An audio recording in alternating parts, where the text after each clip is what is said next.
Welcome to this web development showdown.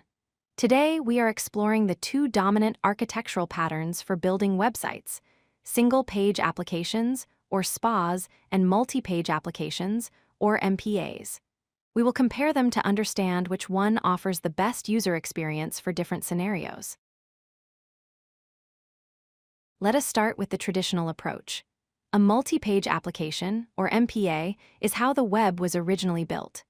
Think of websites like blogs, news portals, or large e-commerce stores like Amazon.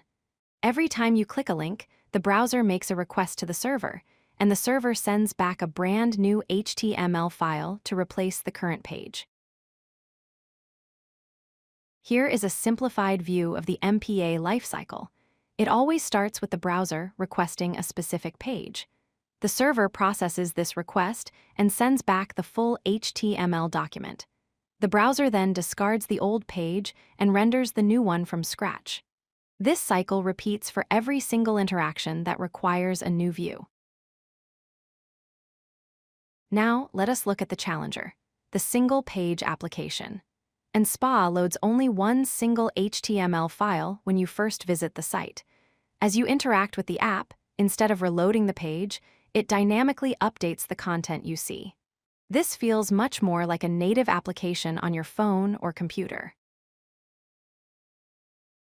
In SPA architecture, the initial load brings down the basic HTML and a bundle of JavaScript. When the user navigates, the JavaScript intercepts the action.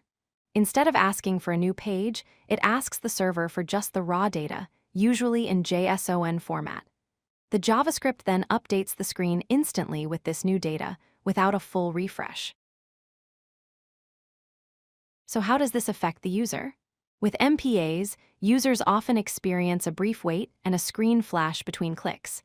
However, the back button works perfectly out of the box. With SPAs, transitions can be instant and smooth, allowing for cool animations. However, developers have to do extra work to make sure the back button and browser history work correctly. Performance is a trade-off. MPAs usually load the first page faster because there is no heavy JavaScript to download initially. SPAs might take a little longer to start up, but once they are loaded, switching between views is incredibly fast because very little data needs to travel over the network. Search engine optimization is a major factor. MPAs are the gold standard here because the content is ready immediately for search bots to read. SPAs can be trickier. Since the content is generated by code, some search engines might see an empty page unless you use advanced techniques like server-side rendering.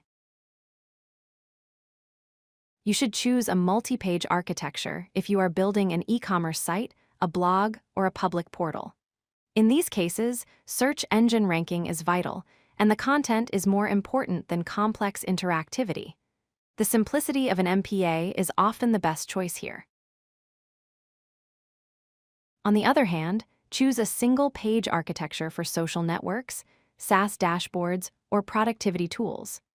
If your users stay on the site for a long time and interact heavily with the interface, the smooth, app-like feel of SPA is worth the extra complexity. In conclusion, there is no single winner. It depends entirely on your project's goals. Use MPAs for public content and SPAs for interactive applications.